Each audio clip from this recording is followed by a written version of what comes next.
আকাশবাণী গুৱাহাটী উপন্যাস পাঠ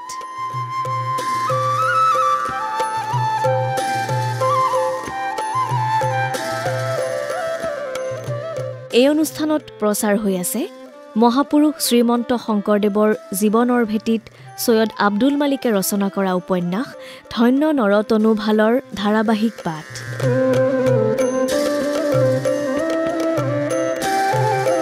উপন্যাসখনিৰ পাঠ আৰু প্ৰযোজনা ঋতুপৰ্ণ দাসৰ। এয়া শুনক ধন্য নৰতনু ভালৰ ধাৰাবাহিক পাঠ। ধন্য ধন্য কলিকাল, ধন্য নৰতনু ভাল, ধন্য ধন্য ভাৰত বৰিষে।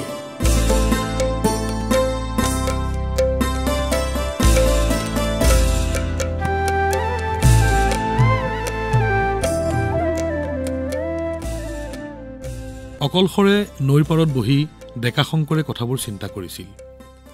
কেইবা বছৰ ধৰি কন্দলীৰ টোলত বহুত শাস্ত্ৰ অধ্যয়ন কৰিলোঁ। হেজাৰ হেজাৰ বছৰৰ জ্ঞানৰ কথা হয়তো মোৰ নিচিনা এটা ল'ৰাই পঢ়ি বুজি শেষ কৰিব নোৱাৰিম। হয়তো মোৰ আৰু বহুত পঢ়িবলৈ বহুত বুজিবলৈ বাকী আছে। কিন্তু মই যিবোৰ মানুহৰ মাজত সৰুৰে পৰা ডাঙৰ হৈছোঁ, যিবোৰ মানুহৰ মাজত খেলি ধেমালি কৰি কাল কটাইছোঁ, যিবোৰ মানুহে খেতি কৰি আমাৰ ভঁৰাল ধানেৰে উপচাইছে, যিবোৰ তাঁতিয়ে কাপোৰ বৈ আমাক পিন্ধাইছে, যিবোৰ মাছমৰীয়াই নৈ বিলত মাছ মাৰি আমাক আঞ্জাৰ যোগান ধৰিছে, সেইবোৰ মানুহে যদি কন্দলীৰ তলত মই কি শাস্ত্ৰ পঢ়িছোঁ, শাস্ত্ৰ পঢ়ি কি শিকিছোঁ, কি বুজিছোঁ তাৰ অকণো ভাগ নাপায়, তেন্তে এইবোৰ মানুহে মোৰ বিদ্যা জ্ঞানৰ কি ভাগ পালে? পুৰুষে পুৰুষে এই লিখা পঢ়া নজনা মানুহবোৰ যদি এনেকৈ উপজে, এনেকৈয়ে গৰু ম'হৰ দৰে জীয়াই থাকে আৰু জ্ঞান ধৰ্ম সত্য এইবোৰৰ একো ভাগ নোপোৱাকৈ মৰে, তেন্তে মোৰ শিক্ষা দীক্ষাৰ কি মূল্য আছে? হাতীয়ে আমনি কৰিলে, মহে আমনি কৰিলে, ষাঁড়ে খুচিবলৈ আহিলে বা সাপে খুটিবলৈ আহিলে মই যেনিবা গাৰ বলেৰে হাতী মহ ষাঁড় সাপ সকলোকে খেদাই মৰিয়াই আঁতৰাই পঠিয়ালোঁ। সেয়া দেহাৰ শক্তিৰ কথা। কিন্তু আমাৰ প্ৰত্যেকটো মানুহৰ দেহাৰ মাজতে সোমাই থকা আমাৰ শত্ৰুবোৰ, কাম ক্ৰোধ লোভ মোহ মদ মাৎসৰ্য, এই শক্তিশালী ৰিপুবোৰ, সিহঁতৰ লগত যুঁজিবৰ কাৰণে আমি যদি আমাৰ মনৰ মাজত শক্তি গোটাই ল'ব নোৱাৰোঁ, সিহঁতে আমাক ধ্বংস কৰি পেলাব। ভালকৈ খাবলৈ ববলৈ পালে সকলোৱে দেহাৰ শক্তি আহৰণ কৰিব পাৰে। কিন্তু শাস্ত্ৰজ্ঞান নাথাকিলে, ঈশ্বৰ জ্ঞান নাথাকিলে, সৃষ্টিতত্ত্বৰ কথা, জীৱন মৰণৰ অৰ্থ আৰু মানুহ আৰু স্ৰষ্টাৰ সম্পৰ্কৰ কথা বুজি নাপালে, এই শত্ৰুবোৰৰ লগত লিখা পঢ়া নজনা, ধৰ্মকথাৰ ভাগ নোপোৱা এই সাধাৰণ সৰল মানুহবোৰে নিজক ৰক্ষা কৰিব কেনেকৈ? মই এই বিষয়ত কিবা এটা নিশ্চয় কৰিব লাগিব। মই এই মানুহবোৰৰ কাৰণে নিশ্চয় কিবা এটা কৰিম। কিন্তু কি কৰিম? মই কি কৰিম? আমাৰ মানুহখিনিৰ কাৰণে মই কি কৰিব পাৰিম? মানুহবোৰে জানেনে সিহঁতৰ কিহৰ অভাৱ? সিহঁতক কি লাগে? সিহঁতে কি বিচাৰিব লাগে? মই যদি সিহঁতক সিহঁতৰ অভাৱ কি বুজাই কওঁ, সিহঁত মোৰ কথাত পতিয়ন যাবনে? সিহঁতে মোৰ পৰামৰ্শ উপদেশ মানি ল'বনে? জীয়াই থাকোঁতে যাৰ মূৰৰ ওপৰত চালি এডোখৰৰ দিহা কৰি ল'ব নোৱাৰে, পেট ভৰাই দুসাঁজ ভাতৰ যোগাৰ কৰি ল'ব নোৱাৰে, পুহমহীয়া জাৰতো যি গা ঢাকিবৰ কাৰণে এসাঁজ কাপোৰৰ যোগাৰ কৰিব নোৱাৰে, এই দৰিদ্ৰ নিৰক্ষৰ অসহায় মানুহবোৰ গোটেই জীৱনত যি দুখকেই চিনি পালে, দুখকে ঈশ্বৰৰ দান বুলি মোৰ বুলি ল'লে, সিহঁতো যেতিয়া মৰে, সিহঁতৰ আত্মাৰ মুক্তিৰ কাৰণে কত সকাম নিকামৰ আয়োজন, মুখৰ ছাই গুচাবৰ কাৰণে, প্ৰেতকৰ্মৰ কাৰণে কত দান দক্ষিণা কৰিব লাগে। যিবোৰ মানুহৰ খাবলৈ পিন্ধিবলৈ নাই, দুবেলা দুমুঠি খাই জীয়াই থাকিবলৈকে টান, সিহঁতেও পিতৃ পিতামহৰ শ্ৰাদ্ধত ষোড়শ দান নকৰিলে আত্মাই নিস্তাৰ নাপায়। বস্ত্ৰ দীপ অন্ন জল ছত্ৰ গন্ধ মালা ফল ভূমি আসন তামোল খৰম শয্যা গৰু সোণ ৰূপ এইবোৰ বামুণক পুৰোহিতক দান দিব লাগে। একে ঘৰৰে ৬টা মানুহ যদি মৰে, মৰাঘৰীয়া দান দক্ষিণা দি সৰ্বস্বান্ত নহ'ব জানো?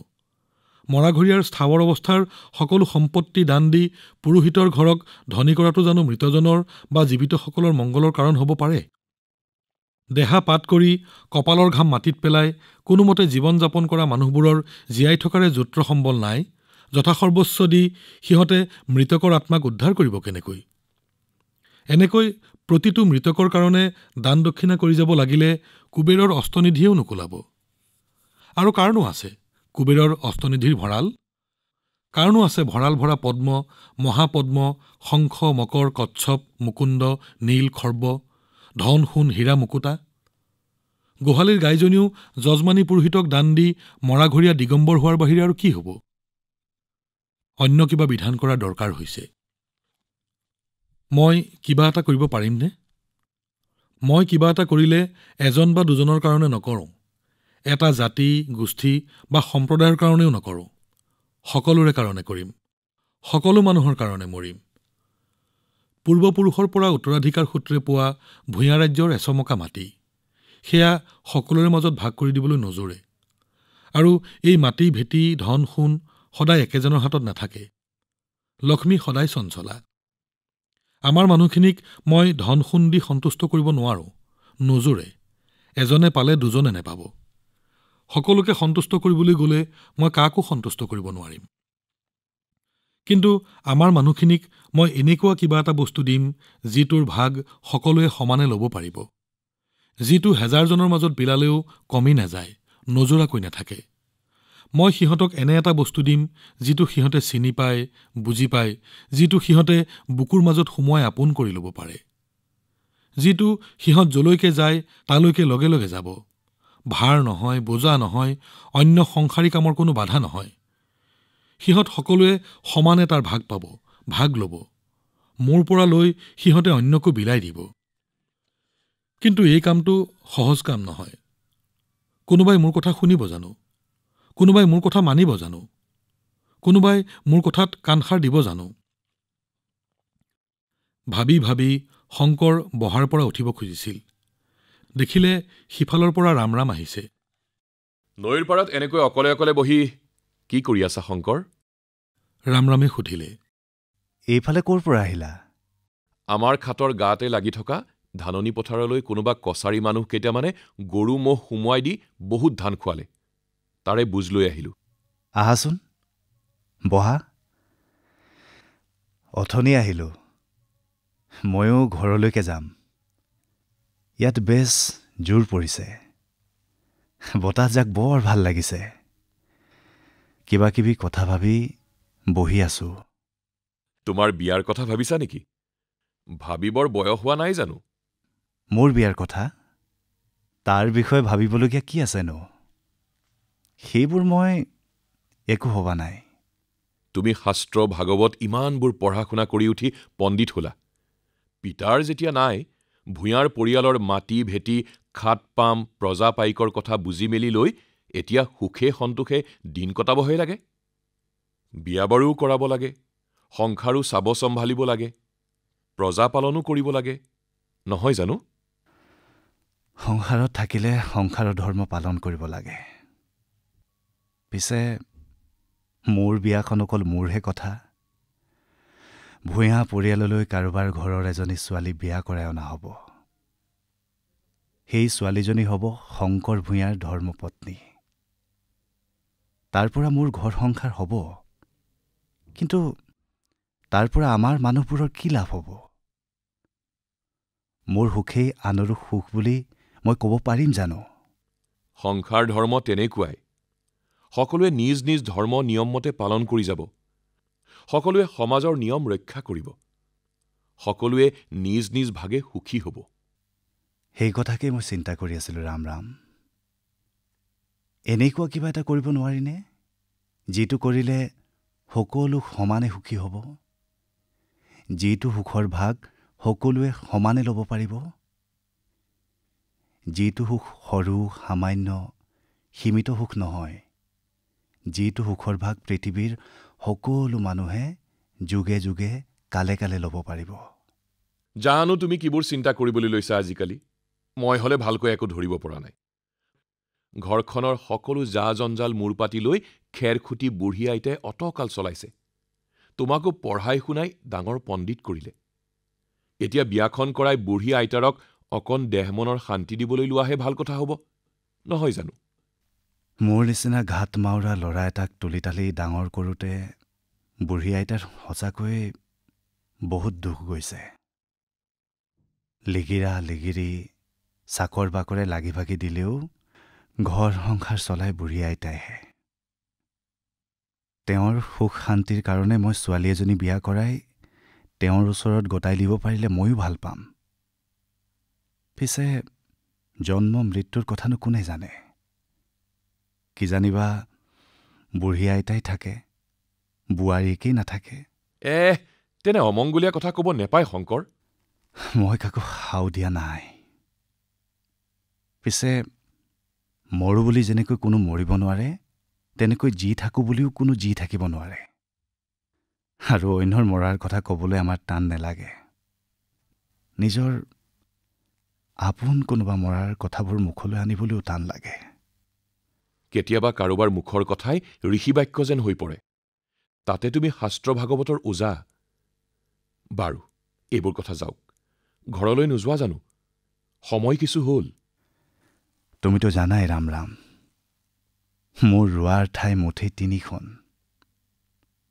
বুঢ়ী আইতাৰ কাষত খেতি বাতি ভূঁইৰ কথা পাতি থাকিবৰ কাৰণে ঘৰখন, ধৰ্মশাস্ত্ৰ পঢ়ি অতীতৰ মাজত সোমাই থাকিবৰ কাৰণে কন্দলীৰ পঢ়াশালিখন, আৰু ঘৰ বাৰী মানুহ দুনু পুথি পাজিৰ পৰা বাহিৰৰ এই নিৰ্জন নৈৰ পাৰ, বনৰীয়া চৰাই পহু থকা হাবি আৰু সদায় অকণো নৰৈ বৈ থকা নৈৰ গৰা আৰু বালি চাপৰি।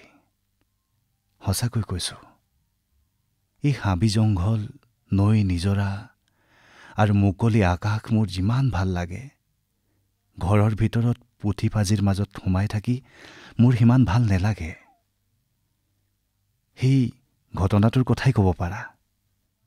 টোলৰ পুথি পাজিবোৰৰ মাজত সোমাই থাকি আমনি লাগি যে এদিন মই কন্দলী অধ্যাপকক টকা এটা আৰু কাপোৰ এখন লুকাই লুকাই ভেটি দি পাঠশালাৰ পৰা গুচি আহি ইয়াত নৈৰ পাৰত মনে মনে উমলি ফুৰিছিলোহি।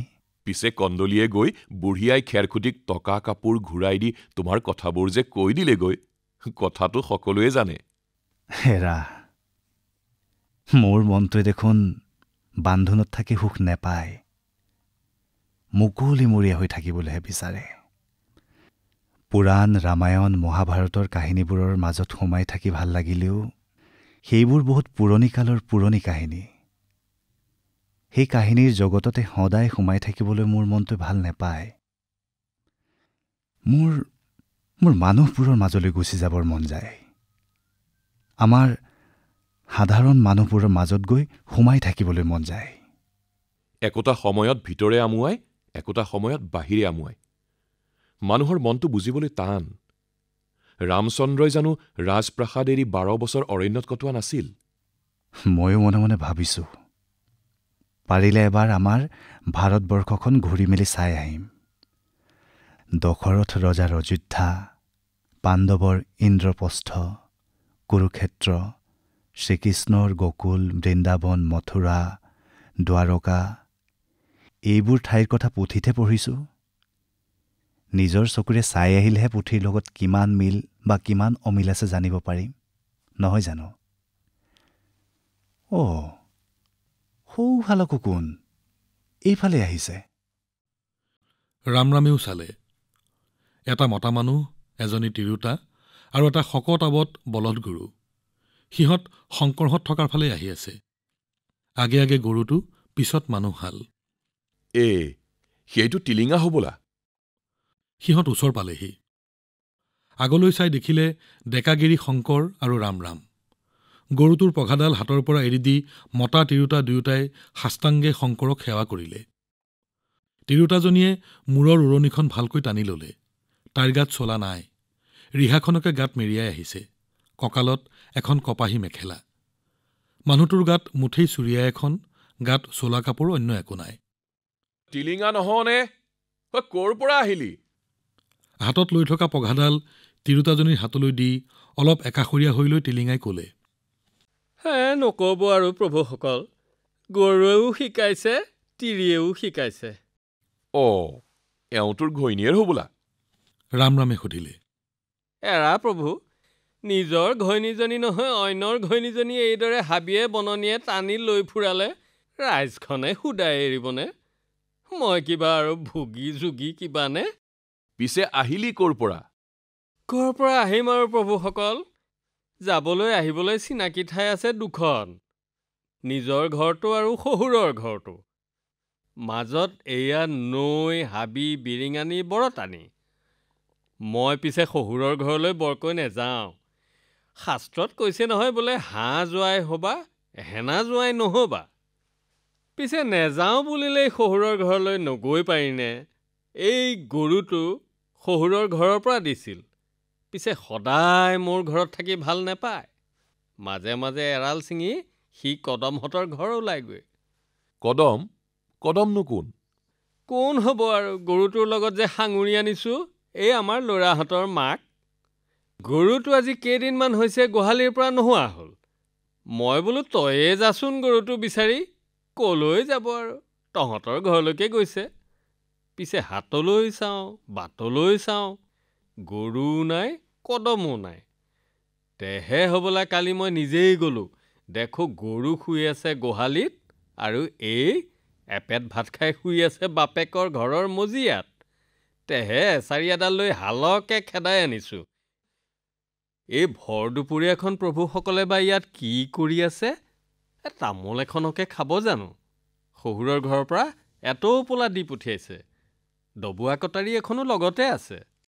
ৰামৰামে ক'লে, তামোল এতিয়া নেখাওঁ দে, তহঁত যা বাৰু। টিলিঙাৰ মুখৰ ফালে চাই শংকৰে ক'লে, দে বাৰু তামোল পাণ, আমি কাটি খাম। নহ'লে আকৌ তহঁতে বেয়া পাবি নহয়। আস্তব্যস্ত কৰি কদমে তামোল পাণৰ টোপোলাটো টিলিঙাৰ হাতলৈ দিলে। সি টোপোলাটো মাটিতে শংকৰৰ আগত মেলি ধৰিলে। খাওক খাওক প্ৰভুসকল। এৰা শাস্ত্ৰত কৈছে বোলে তামোলৰ ঢকুৱাৰ জলঙাটো ঢেকীয়া লতিৰে সিয়া, বাঁহৰ চেচুৰ কটাৰীখন তাকো খানত দিয়া, আমগুটিৰ টেমিটো চামগুৰিৰ চূণ, বাটে বাটে ৰিঙিয়াই যায় তামোল খাই কোন? খাওঁ চাৰিখান, পেলাওঁ চাৰিখান, গাঁঠিটো চাৰিখান শুকাই, খোৱা মানুহ নেখালেও নোৱাৰোঁ, বছৰেকত তামোলটো ঢুকায়। খাওক খাওক প্ৰভুসকল।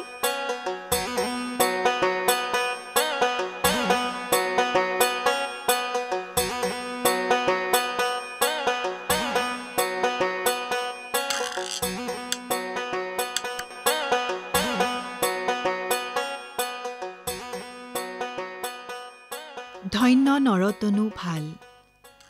ইমান পৰে সৈয়দ আব্দুল মালিক ৰচিত উপন্যাসখনিৰ ধাৰাবাহিক পাঠৰ ৪ৰ্থ খণ্ডটি শুনিলে। বিভিন্ন চৰিত্ৰত অভিনয় কৰিলে ৰাম ইন্দ্ৰজিৎ দাস, টিলিঙা উৎপল বৰা আৰু ডেকা শংকৰদেৱৰ চৰিত্ৰত অভিনয় কৰিলে পৰাগ বৰুৱাই।